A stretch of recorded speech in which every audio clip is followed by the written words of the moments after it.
I bought the doll because my 7-year-old niece wouldn't stop talking about it. Labubu, a fox rabbit-looking thing with glassy eyes and a stitched grin that never closed. People hang them off designer bags now. The listing said authentic ombre, limited edition. The box arrived opened and retaped, with a handwritten note tucked under the bubble wrap. He loves quiet corners. I told myself it was marketing. The first night it was in my house, my Ring camera caught the porch swing, moving in slow, steady arcs. No wind, no person, just motion like someone had stood up and forgotten to stop the swing. My front door was dead-bolted from the inside. I set the Labubu on the guest room shelf. Soft felt ears, paws stitched like little mittens. The grin showed tiny thread teeth. When I turned away, I swore the resin eyes caught the lamplight and held it, like real eyes do when they're wet. That's how my brain explained it anyway. At 2:11 a.m., something gently brushed my bedroom door. Not a knock, more like a knuckle testing the wood. I opened it to the amber wedge of the nightlight. The guest room door, which I'd left wide open, was now cracked 3 inches. Inside, everything was exactly where I left it. Except on the rug by the bed, there was a soft felt ear, not torn, a spare. I checked the doll, both ears attached. 2 left ears in the room felt like a riddle I didn't want to solve. The next time my niece came over, she stopped in the guest room doorway and tilted her head, listening to a frequency I couldn't hear. "You moved him," she whispered. "I dusted." I lied. She didn't look at me. "He sat on the bed. He doesn't like high places. He likes your breath. He likes warm air." I laughed it off and put the doll on the bed to humor her. She took out a lipstick and wrote backward on the mirror, "Tell me your name." "Hey," I said, half joking, half not. "No ghost games." She blinked. "He can read backward." That night, after she fell asleep, I heard small feet in the hallway. I opened my office door expecting a 7-year-old in socks. The hall was empty. The bathroom door was shut. The guest room door stood open a foot. I checked on Paige, dead asleep, starfish on the bed. The Labubu sat by her pillow. Its grin looked a hair wider. The eyes had tiny scratches that hadn't been there earlier. I turned it toward the wall. A minute later, the hallway nightlight went dark. Those LEDs don't burn out. They only go off if you twist them in the outlet. I stepped into the hall, hand on the wall, and felt for the plug. It had been rotated, so the prongs were half out. I pushed it back in. Amber returned. Across from me, the bathroom mirror held the faint fog fingerprints of showers past. As the light hit, letters bloomed in the haze, soft as breath. Here. Another fingertip dragged a second E, Hiri, like someone without a mouth learning to spell. I wiped it with my sleeve and told myself I'd slept badly. I started researching the doll the next morning. All I found were resale flips, celebrity photos, and think pieces about creepy cute design. No hauntings, no rules, no warnings. One collector forum mentioned some versions having a hidden zipper under the jaw to swap faceplates. When I pressed along the muzzle seam that night, I felt a cold ridge under the felt, a zipper. I waited until the house felt normal. TV on, dishwasher humming, then took the doll to the kitchen under bright lights. I eased the zipper 2 inches. A warm, musty smell pushed out. Not plastic, not new. Skin and fabric. My stomach tightened, but I kept going. Inside the batting was a tiny brown coin envelope. I slid it out with tweezers and poured the contents onto a cutting board. Teeth. 7 human molars and premolars, polished smooth like worry stones. No blood, no cracks. Just worn enamel, brown along the roots where they'd been broken off. A small metal plate shaped like a wide smile lay under the batting, felt backed, like it belonged behind the muzzle. The envelope had a note folded inside, the same handwriting as the box. "He loves quiet corners." I taped the envelope shut and dropped it in my junk drawer without thinking. Then I stitched the jaw seam closed with the only gray thread I had. The grin pulled tighter. I put the doll back on the guest bed and told myself none of this meant anything. At 5:20 a.m., I woke up with a heavy pebble in my palm. I opened my hand. A molar. Not a baby tooth. One of mine? No. I ran my tongue across my back teeth and knew what was mine and what wasn't. This wasn't. The guest room door stood open. The doll sat by the pillow, paws forward like it had been reaching. I turned it toward the wall, hand shaking in a way that made me angry at myself. I went to the junk drawer to make sure the envelope was still sealed. It wasn't there. The next day, my sister texted me. Paige says he's whispering at your house. Then Paige called. She cupped her mouth to the camera and breathed slow, like she was imitating something. He says your house has 4 good corners and 1 bad one, she whispered. He likes the bad one best. What's the bad one? I asked. The corner with the door that doesn't open. I knew which door she meant. The crawl space panel in the hallway closet floor. I didn't touch it that day. I did the normal things, emails, dinner, pretending to read. But the house smelled like wet pennies near the closet, a metallic damp that clung to the back of my throat. When I opened the closet, the nightlight chain had been fed up into the socket so the metal end just barely peeked out of reach. I dragged a chair, pulled it down, and turned the bulb on. The Labubu sat on the closet floor, facing the crawl space panel. I picked it up by the back like it might bite. The tail twitched against my palm like static popping off laundry. I dropped it. It landed muzzle first, still pointing at the panel. I told myself to stop being dramatic and I lifted the square of wood. The breath that came up from that black square wasn't air. It was warmth like the inside of a cupped hand. My flashlight swept over insulation, dust, dead insects, and something nested in the back right corner, a shallow indentation lined with grey fuzz and thread cuttings. In the nest were white chips. I pinched some with a glove. Enamel flakes, tooth chips. More of them, deeper in the insulation, like someone had been gnawing in the dark and spitting what didn't fit. I put the panel back and pressed hard, like you do with a lid you don't want to think about again.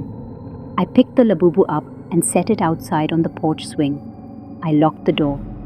From inside, through the wood, I heard the swing chains start to squeak long and slow, as if someone, small and patient, had started to rock. That night, after midnight, a voice whispered at my bedroom door. Not a child's voice, not a deep one either. It sounded like someone had recorded breath, trying to be words, and played it back through a tiny speaker. Don't make me the only one outside, it said. Go away, I answered, because humans in horror stories always say something. The doorknob scraped like metal being turned by soft hands. I ripped the door open and found the Labubu upright against the baseboard, holding himself there, paws extended. The sewn grin looked drier. The glass eyes had a new, deliberate scratch across both, like a line drawn with a knife to mark a place. I carried him to the kitchen trash and dropped him in. I took the bag outside to the bin at the curb. The street was empty. The porch swing was still. The window reflected me back like a wrong person. I closed the bin and dragged it to the curb. At 3:01 a.m., my Ring app buzzed. Person detected. The night vision washed everything gray. A small shape pulled itself up the side of the trash bin. No tail, ears pinned back, moving in controlled, patient pushes. It slipped inside. The lid thumped once, then settled. I stayed up on the couch with every light on. At dawn, the bin was full of trash. The doll was gone. That afternoon, an unknown number called. I answered without thinking. You bought the ombre, a breathy man said. I'm so sorry. Who is this? The seller. You can't leave him alone. He sounded sick. If he feels alone, he gets inside the vents so he can feel the house breathe. It's worse then. Hard to make him small again. How do I get rid of it? You don't throw him out, he said quickly, terrified. He'll come back in a shape you don't see. He'll find the bad corner. He likes the bad corner best. You sew his mouth shut tight, tighter than it is. You talk to him while you do it so he knows he's heard. Tell him you're not a house. You're not a vent. You're not a corner. You're a person. He'll be mad. He'll stop for a while. The line clicked dead. I went to the junk drawer. The envelope of teeth was back, resting on top like it had never moved. 2 nights passed quiet. The house settled into a new silence that wasn't peace. The porch swing stopped moving. The nightlight hummed steady. I slept like you sleep after someone sits at the edge of the bed all night and promises they won't touch you, which is to say, not well. On the 3rd day, I bought the thickest upholstery thread I could find and a curved needle. I put a clean towel on the hallway runner. I opened the closet and said the stupidest true thing I've ever said to an empty space. I hear you. Nothing. Then a soft shift behind the coats. I pulled the crawl space panel and waited. He came out small, like he was trying to be smaller, as if the dark between my blinks were seams he could slip through. The Labubu slid forward until he rested against my shin. His grin looked dried and frayed at the corners where my first stitches had started to pull. The eyes were scratched and dull. He slumped, an imitation of weight. I lifted him onto the towel. My hands shook. I put the needle through the felt above the mouth seam. The fabric resisted. The thread creaked. I can't be your house, I said, pulling the stitch across the grin. I can't be your vents. I can't be your corner. I'm a person. He made a sound like a seashell at your ear catching a breath. The doll pushed forward once, a tiny defiant inch, and stopped, as if deciding stopping counted as obedience.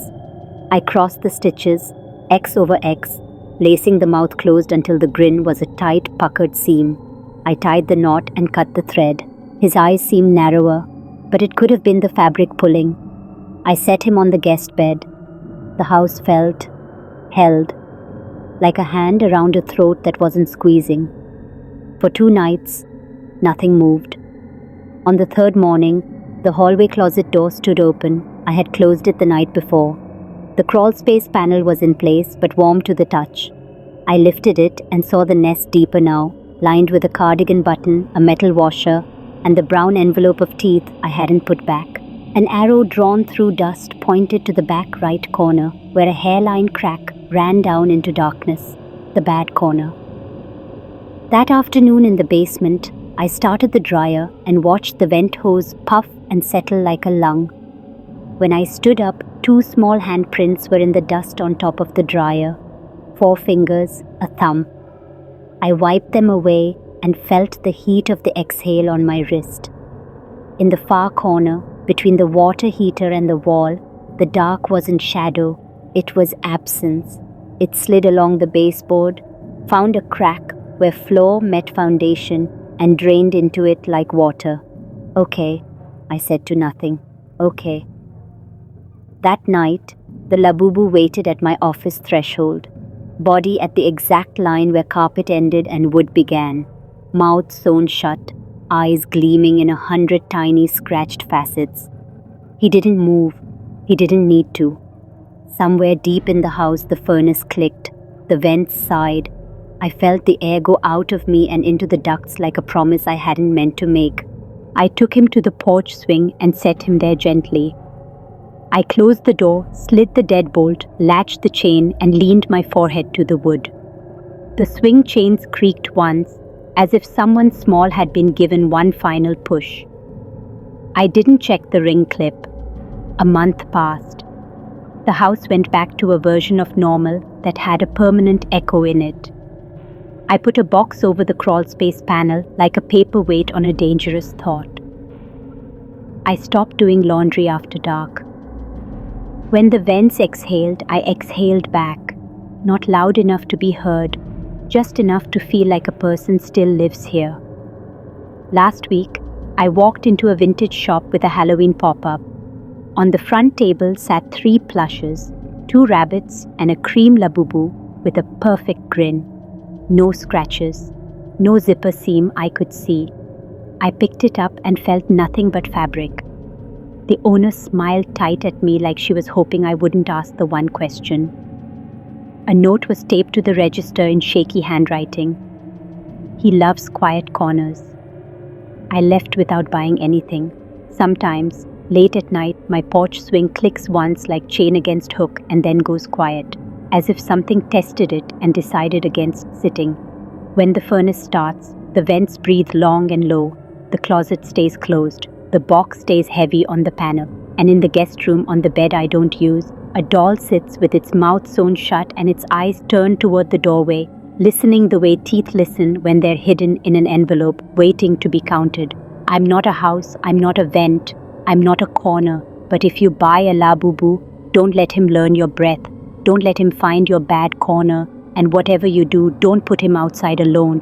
He hates being the only one out there. That was the story of the Labubu doll. Not just a toy, but something much darker. If you've ever felt like something's watching you from the shadows, now you might understand why. If you enjoyed this creepy tale, make sure to hit that subscribe button and join us here on Tale Migo, where every story is packed with suspense, chills, and things that go bump in the night. Drop a comment below and tell me, what's the creepiest thing you've ever experienced? Because sometimes the scariest things are the ones we never see coming. Until next time, watch your corners, and whatever you do, don't be alone in the dark.